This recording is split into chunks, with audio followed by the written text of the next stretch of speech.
Hey guys, welcome back to my channel.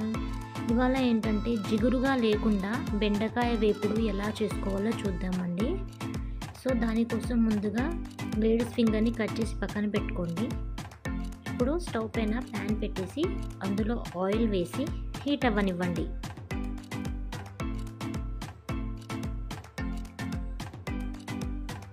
ఇప్పుడు ఆయిల్లో జీలకర్ర ఆవాలు వేసుకోండి. దాంతోపాటు ఒక 2 ఎండుమిరపకాయలు తుంచుకొని వేసుకోండి.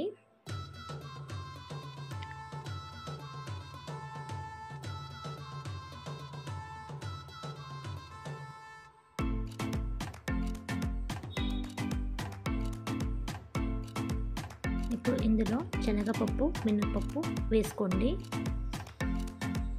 ఒకసారి మిక్స్ చేయండి.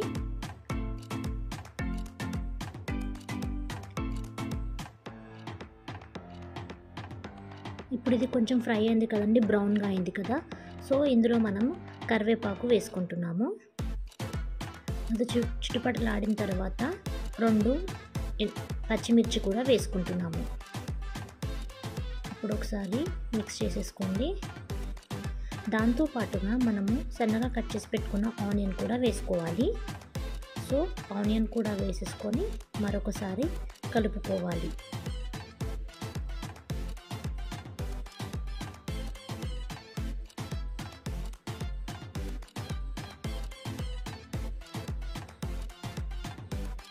సో ఇలా కలుపుకోవాలండి, మొత్తం కలిపేసుకోవాలి.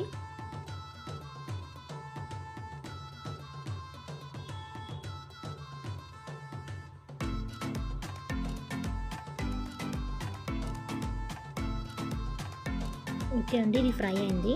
ఇప్పుడు ఇందులో మనము 1 స్పూన్ జింజర్ గార్లిక్ పేస్ట్ వేసుకుంటున్నాము. ఒకసారి కలిపేసుకోండి.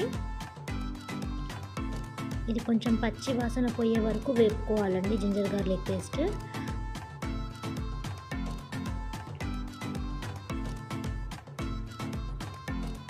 మీకు పల్లీలు వేసుకోవాలని అనుకుంటే పోపులో మీరు యాడ్ చేసుకోవచ్చండి. ఇప్పుడు పసుపు వేసుకుందాము. మరొకసారి కలుపుకొని పసుపు వేగిందండి. ఇప్పుడు ఇందులో మనము ముందుగా సన్నగా కట్ చేసి పెట్టుకున్న బెండకాయలు ఉన్నాయి కదండి, అవి వేసేసుకోవాలి. సో బెండకాయలు వేసేసుకొని కలుపుకోండి.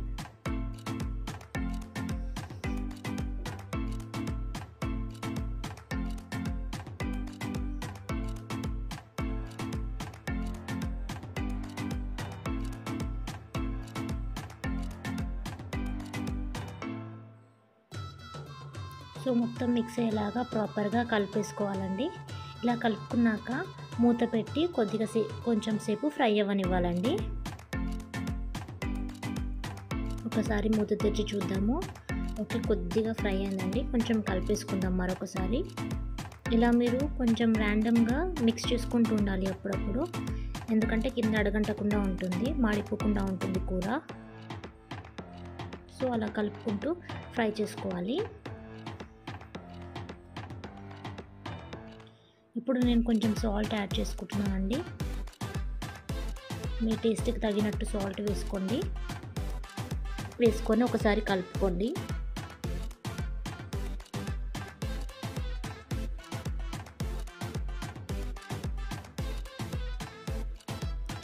ఇదంతా బాగా మిక్స్ చేసేసుకోవాలి.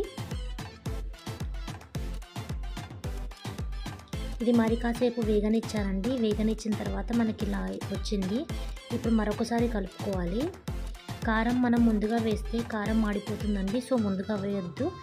దింపే ఒక 2 మినిట్స్ ముందు కానీ ఒక 5 మినిట్స్ ముందు కానీ వేసుకుంటే సరిపోతుంది. సో ఇది ఇలా ఫ్రై అయిన తర్వాత ఇప్పుడు కారం వేసుకోండి, మీ టేస్ట్కి సరిపడా. ఎందుకంటే ఆల్రెడీ మనం ఒక 3 పచ్చిమిర్చి వేసాము కాబట్టి చూసి వేసుకోండి. మరొకసారి మిక్స్ చేసేసుకోండి.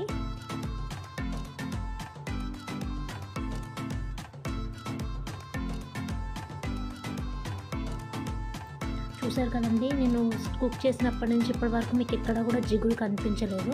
చాలా బాగా వస్తుంది. ఒకసారి మీరు కూడా ఇలా ట్రై చేసి చూడండి, చాలా బాగుంటుంది. సో ఒకసారి బాగా కలిపేసుకొని దీంట్లో ఇప్పుడు మనము సన్నగా కట్ చేసి పెట్టుకున్న కొత్తిమీర ఉంటుంది కదండి, అది క్లీన్ చేసి కడిగేసి వేసేసుకోవాలి. వేసేసుకొని మరొకసారి కలపాలి.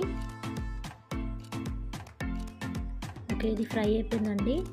ఇంతే అండి, రెసిపీ చాలా ఈజీ. ఫ్రై అయితే రెడీ అయిపోయింది మనకి.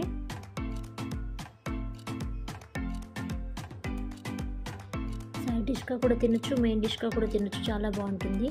మీకు కనుక ఈ రెసిపీ నచ్చినట్టయితే నా ఛానల్ని సబ్స్క్రైబ్ చేయండి, షేర్ చేయండి, లైక్ చేయండి అండ్ కమెంట్ కూడా కంపల్సరీగా చేయండి. Thank you so much for watching this video అండి.